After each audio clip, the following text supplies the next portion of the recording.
Yo, what's good, fam? Welcome back to the channel where we talk Commanders 24/7, no filters, all passion, and real analysis. If you're new here, hit that subscribe button right now because things are heating up. And if you're already part of the fam, you know what to do. Like drop a comment and share this out because today we've got three massive stories that could shape the future of this team. We're deep in the offseason. Bro and Adam Peters is moving like a war general. Mock drafts, free agency rumors, potential weapons for Jaden Daniels. It's getting wild. The man was at the Senior Bowl scouting talent. And meanwhile, the experts are already dropping predictions about what we'll do with the number 7 pick. And let me tell you something, some of these predictions are going to split the fan base like nothing you've ever seen. So get comfy, grab your snacks, because we're breaking it all down with hype, with detail, and with the kind of truth only a real fan can give you. Let's get it. Bro, we're kicking this off with a bang and some controversy. Daniel Jeremiah, one of the most respected draft analysts at NFL Network, just dropped his latest mock draft and has the Commanders taking Sonny Styles, linebacker out of Ohio State, with the number 7 overall pick. And yeah, I already know what you're thinking. A linebacker in the top 10? Again? Didn't we learn our lesson with Jamin Davis? Chill, fam. Take a deep breath, because this time it's different. Way. Different. First off, you gotta understand the full context of this 2026 draft class. This draft is WEAK, bro. There's no Trevor Lawrence falling from the sky. No Micah Parsons jumping off the screen as a generational talent. No obvious edge rusher that everyone's drooling over. Teams are going to have to draft smart, not just based on hype or desperate needs. And Sonny Styles ain't just some random linebacker, man. This dude is a 6'5", 243-pound athletic freak who moves in space like a safety because he literally used to be one before switching to linebacker. Styles has the kind of versatility that Deroni Jones, our new defensive coordinator, desperately needs to run his system. And when I say versatility, I'm not talking about playing 2 spots. I'm talking about a dude who can do everything you need from a modern NFL linebacker in 2026. Now let's talk about why this makes sense from a roster building perspective. Our defense last year was an absolute disaster, fam. One of the worst units in the entire league. We couldn't stop the run, couldn't cover tight ends. Our linebackers looked lost out there like tourists in Times Square. Every third down was a nightmare. Every 2-minute drill from the opponent was basically guaranteed points. That can't happen again if we're serious about competing. Deroni Jones is bringing a completely different philosophy than what we had before. His system needs linebackers who can do it a LL run sideline to sideline, cover in space, blitz with perfect timing, read plays pre-snap, adjust coverages on the fly, communicate with the rest of the defense. And Styles fits that mold perfectly. Like he was built in a lab for this scheme. This kid is a beast in coverage because of that safety background I mentioned. He understands angles better than most linebackers, reads routes before they fully develop, has smooth hips that let him change direction without losing speed, and he can run with tight ends and running backs no problem. At Ohio State, they used him in man coverage against slot receivers, in zone as the middle linebacker, as a spy against mobile quarterbacks like Jaden Daniels. Literally everything, Doc. And in the run game, bro, this is where it gets even better. The guy only missed 2 tackles all season, and those came in the college football playoff going up against the best of the best. That's elite, fam. That's not luck, that's instincts, polished technique, and top-tier discipline. Styles reads gaps, attacks downhill with violence, and when he makes contact, running backs stay down. But here's where it gets controversial, and we got to be real about it. Is a linebacker worth the number 7 pick in 2026? Historically, linebackers don't carry the same positional value as edge rushers, cornerbacks, or offensive tackles in the top 10. The analytics crowd will tell you it's a reach, that you can find productive linebackers later in the draft, that the return on investment isn't there. And in many cases, they're right. But Styles isn't a traditional linebacker, bro. This dude can play off ball as your Mike or Will. He can line up on the edge in pass rush situations. Ohio State used him on design blitzes, and he produced. He can drop into deep coverage like a safety if needed, and he can contribute on special teams from day one. He's a legit chess piece player who gives a defensive coordinator endless options to create looks and confuse quarterbacks. And let's talk age and development because this is huge. Styles will still be only 21 heading into next season. He's still developing, still has massive upside to unlock, still learning the finer points of the position. He's not a finished product who's already hit his ceiling. He's a high-ceiling project with a high floor.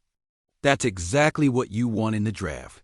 Young talent with all-pro potential in 2 to 3 years while still on a rookie deal. Now, I totally get the hesitation. Jamin Davis left us scarred as a fan base. That pick still stings when you think about it. But we gotta be honest about the differences. Davis never had Styles' athletic tools, never had his natural instincts in coverage, never had his college production, and never had a coordinator like Daronte Jones who knew exactly how to maximize his skill set. Styles is different in every measurable and intangible way. Bro.plus, let's look at the real draft board context.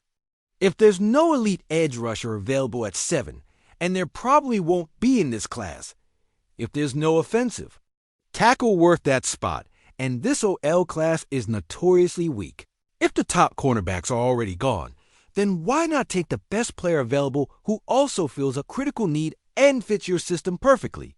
Styles could be that guy, fam. He could be the heart and brain of our defense for the next 10 years, the guy who calls out pre-snap adjustments, puts everyone in position, makes the clutch third down tackles when the game's on the line. That kind of player is priceless. And hear me on this. Daronte Jones needs his kind of linebacker for his system to truly work. If Styles is that guy, if he's literally Jones' dream prospect in this draft, then Adam Peters has to trust his coordinator and make the pick without hesitation. Because at the end of the day, we're not drafting to fill a generic spot on a depth chart. We're drafting specifically for a system, with a detailed plan, and with a coordinator who knows exactly what he needs to succeed. I know some fans are going to be split when this video drops. Some will want an edge rusher, no matter what. Others will want a cornerback to help the secondary. Others will want to trade down and stack picks. But if Sonny Styles is on the board at 7, and Adam Peters truly believes he's the best player available who fits our plan, I'm 100% behind that decision. Because Peters hasn't missed yet, fam. Since he got to Washington, every move he's made has made sense in hindsight. He drafted Jaden Daniels when some folks wanted other QBs, made smart free agency moves, built a competitive roster in year 1. And if he sees something special in Styles, if he sees a future All-Pro who can anchor the defense, I'm willing to give him the benefit of the doubt and trust the process. All right, bro, that's the draft bomb. That's going to have everyone talking. But now let's switch gears completely and talk about something that's got every fan hyped out of their minds. Free agency. Because if there's one thing that can flip this team overnight without waiting for rookies to develop, it's signing the right players in March. And the rumors are flying like crazy, fam. Fam, things are getting real interesting. Free agency rumors are starting to swirl in insider circles. And 2 names are coming up big for the Commanders. Trey Hendrickson, edge rusher from the Cincinnati Bengals, and Travis Etienne, running back from the Jacksonville Jaguars. And bro, if Adam Peters pulls off signing both of these guys in the same offseason, this team changes drastically overnight. Let's start with Trey Hendrickson, because honestly, this is the move that makes the most sense from every angle. Our pass rush last year was, how do I say this without crying on camera? Basically non-existent. We had nobody who could generate consistent pressure snap after snap. Nobody who could close out games on third down. Nobody who made opposing quarterbacks nervous when they watched film. Hendrickson fixes that problem instantly from the very first snap of the season. This dude has been one of the most productive and consistent edge rushers in the entire league over the past 4 years, and the numbers don't lie. Since joining Cincinnati in 2021, he's racked up 49.5 sacks in 4 full seasons. That's an average of over 12 sacks per year, bro. Elite consistency, year after year, no matter who's lining up next to him, no matter. The scheme. That's all pro-level production, and he's not just a one-dimensional pass rusher who disappears on early downs. Hendrickson is solid against the run, has the versatility to play in different defensive schemes. He's played in both 4-3 and 3-4, has playoff experience under pressure, and has the kind of motor that doesn't stop until the final whistle. Exactly the kind of player we desperately need. Now, obviously, there are risks we need to talk about honestly. Hendrickson turns 31 in December of 2026, so he's not a young project you're developing. But he's also not washed or even close to it. Edge rushers can stay highly productive into their mid-30s if they stay healthy and take care of their bodies, and Hendrickson hasn't had any major injury issues in his career. If you give him a 3-year deal with smart structure and outs after year 2, you can get 2 years of elite production and a 3rd year that's still solid.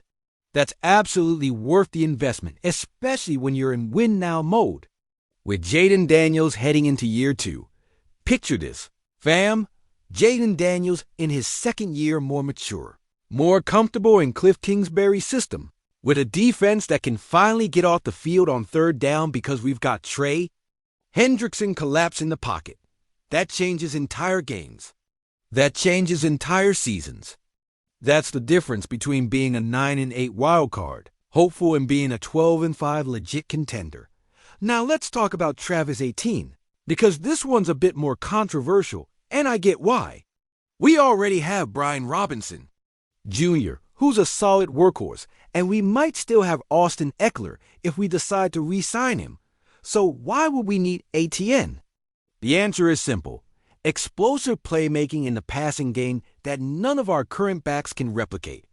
This dude can line up as a slot receiver, run complex routes out of the backfield, and create impossible mismatches against slow linebackers and safeties who aren't used to covering in space. In 2024, Etienne had over 1,100 yards from scrimmage and was a key piece in Jacksonville's offense, acting as their go-to guy in tough situations. Now imagine this, fam. Jaden Daniels in shotgun, Terry McLaurin lined, up wide threatening a go route, Etienne motioning from the backfield into the slot. And suddenly you've got infinite options. Do you send him on a wheel route against a linebacker who can't keep up? Use him on a perfectly designed screen. With blockers in front? Leave him in protection to confuse the defense, and then hit Terry deep. That's the kind of versatility Cliff Kingsbury can unlock with a player like Etienne, and in an offense that already has Jaden as a legit dual threat who can beat you with his legs. Adding another explosive, versatile weapon could be the difference between being a top 10 offense and being a top 3 offense that nobody wants to face. But here's the unavoidable debate we need to have. Is it worth spending significant money on a running back in 2026? Historically, the answer is no. RBS depreciate fast, take a lot of punishment, and rarely justify big long-term contracts. The analytics community will tell you it's a bad investment, but Etienne is different in a few key ways. He's young, only 26. He's versatile in ways that go beyond the traditional RB role, and he can be used in ways that justify a moderate contract. We're not talking about giving him Christian McCaffrey money at $16 million per year, bro.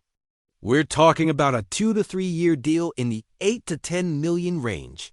Annually, that gives you massive offensive flexibility without blowing up the salary cap. Now, the question everyone's asking, can the Commanders really afford both players? We've got cap space after some smart moves, but we also have other critical needs. We need cornerbacks who can cover. We need help on the offensive line, especially at guard, and we need depth across the defense. If you sign Hendrickson and Etienne, you're committing a big chunk of the cap to 2 players. Is that risk worth it? My honest opinion, Why yes? It's absolutely worth it. If the plan is to win now, Jaden Daniels won't be on a rookie contract forever, fam. We've got a real 2 to 3 year window to build a legit competitive roster before we have to pay Jaden $50 to $55 million per year and everything changes. If Adam Peters truly believes Hendrickson and Etienne are the specific pieces that take us to deep playoff runs and beyond, then you've got to pull the trigger. You can't waste precious years of a quarterback on a rookie deal waiting for the perfect moment that never comes. The moment is now. The window is now. All right, fam. We talked draft with Sonny Styles. We talked free agency with Hendrickson. And Etienne? But now comes the cherry on top. The story that's got some fans hyped out of their minds and others totally skeptical. Because there's a rumor floating around about a tight end who could be the ultimate weapon, the mismatch nightmare Jaden Daniels needs. Let's talk about it. Bro, this is absolutely wild, and I did not expect this rumor to hit this hard. Pro Football Focus just dropped a detailed article recommending that the Washington Commanders go after Kyle Pitts in free agency. And honestly, the more I think about it, the more it makes sense from multiple angles. But I also totally get why some fans are skeptical and have legit concerns. So let's break this down with full honesty. First, the cold, hard facts. Kyle Pitts just had his best season since his explosive rookie year back in 2021. In the 2025 season, he caught 88 passes for 928 yards and 5 touchdowns, earned his first career All-Pro selection, and reminded the entire league that he still has that generational talent that made him the number 4 overall pick. This dude is a literal mismatch nightmare in any coverage. He's 6'6" with a massive wingspan, runs routes with the precision and smoothness of an elite wide receiver, has soft hands that catch everything, wins contested catches against corners and safeties, and completely dominates in the red zone where space gets tight. Players like that don't grow on trees. FAM.now. Why do the Commanders make sense as a landing spot? The answer is clear. We desperately need a real tight end. Zach Ertz, who was solid for us, is coming off a serious knee injury, and his future is honestly up in the air at 35 years old. John Bates has been a decent blocker, but never a real threat in the passing game. Ben Sinnott is young and has potential, but he's still developing. If we really want to maximize Jaden Daniels' generational talent and give him every tool to succeed, we need to surround him with legit weapons, and Pitts could be exactly that game-changing piece that shifts the entire offensive game plan. Picture this in your mind. Fam, Jaden Daniels fakes the handoff on play action. Terry McLaurin running a deep post outside. Kyle Pitts streaking up the seam through the middle, blowing up the coverage. Who do you cover first as a defense? How do you assign your safety? It's a problem that's almost impossible to solve consistently. And in red zone situations, where everything gets tighter and harder, having a 6'6" guy who can win one-on-one matchups is absolutely priceless. But here's the giant elephant in the room we need to talk about with brutal honesty. Pitts has been frustratingly inconsistent in his career. After that monster rookie season where he went over 1,000 receiving yards and looked like a future Hall of Famer, he had 3 straight years with under 700 yards before finally bouncing back in 2025. That's a red flag we can't ignore. Is that mostly his fault, or is it because Atlanta had some of the worst offensive setups in the league during those years? Bad quarterbacks, questionable play calling, and zero consistency? Probably a fair mix of both. But the fact that he bounced back strong in 2025 and earned All-Pro tells me something important. The raw talent is still 100% there. He just needs the right system, the right quarterback, and the right coaching to unlock it. And, bro, Cliff Kingsbury knows exactly how to use tight ends creatively and effectively. In Arizona, he used Zach Ertz in super innovative ways: pre-snap motion, well-designed screens, seam routes that tore up zone coverage, option routes that put defenders in a bind.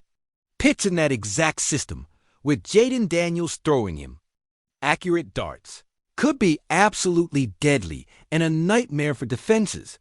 We're talking about a tight end who can line up in the slot like a wide receiver, run deep vertical routes and win them, block when absolutely necessary, even though that's not his strength, and create serious yards after the catch with his size and athleticism. That's exactly what modern offenses need. Now, the even bigger elephant in the room. How much is this going to cost? Pitts is going to want a big contract after that All-Pro season. Probably something in the 15 to 18 million per year range. Maybe more if there's a bidding war. The honest question is it worth paying that kind of money for a tight end who's been historically inconsistent? My answer, it completely depends on how you structure the deal and what protections you build in. If you give him a 3-year contract with guaranteed money front-loaded in the first 2 years and clear-outs after year 2, you can seriously limit the risk. If it doesn't work out, you cut ties after 2 years without a massive dead cap hit. If it does work out and he stays in all-pro form, you've got an elite tight end in his prime playing with your franchise quarterback on a rookie deal. And here's my hot take that's probably going to get some fans heated, fam. Pitts is a gamble. Absolutely worth taking. Yeah, he's been inconsistent. Yeah, it's a financial risk. But he's only 25, still in his athletic prime, and the upside is massive if everything clicks. If Adam Peters can sit down at the negotiating table and structure a smart deal with the right protections, I'm doing it without hesitation and not looking back. The risk-reward balance is completely in our favor if it's handled right. Also, think about the timing of all this. Zach Ertz probably isn't coming back after that injury. We need a legit T1 who can be a real threat. Would you rather draft one in the second or third round and wait 2 to 3 years for him to develop while wasting Jaden's rookie contract years? Or would you rather sign a proven all-pro talent who can contribute immediately? Personally, I'm taking the second option all day, especially when you're in a real win-now mode with a competitive window wide open. And bro, don't underestimate the critical factor of weapons for Jaden. The more legit options he has on the field, the better he's going to play naturally. Terry McLaurin is absolutely elite and a true WR1, but he desperately needs real help. If you add Kyle Pitts to the mix, suddenly you've got 2 legit threats who demand double coverage or special attention. That opens up the field for everyone else. That makes the offense truly unpredictable and hard to game plan for. That lets Cliff Kingsbury really cook and get creative with his play calls without limitations. Alright fam, that's absolutely everything for today's video. 3 massive stories that could literally define the direction and future of this team for years to come. Sonny Styles potentially in the draft as the linebacker of the future. Trey Hendrickson and Travis Etienne in free agency, transforming both sides of the ball. Kyle Pitts as the secret weapon and mismatch nightmare for Jaden Daniels. Bro, this offseason is going to be absolutely insane, and I can't wait. And the best part of all this is that Adam Peters is the one calling the shots. And so far in his tenure, every move he's made has been smart, calculated, and with a clear, long-term vision. The man knows what he's doing. He's got a plan, and he's executing that plan step by step. So now it's your turn. Fam, I want to hear your real take. Do we draft Sonny Styles at number 7 overall? Do we sign Hendrickson and Etienne and go all in? Do we give Kyle Pitts a big contract and bet on his upside? Let me know honestly in the comments below, because I genuinely want to know what Commanders Nation thinks about these potential moves. And if you like this video and the deep dive analysis, hit that like button right now. Subscribe if you're new to the channel and turn on that bell because we're dropping daily Commanders content. I'll catch you in the next video, bro. HTTR forever. Let's get it.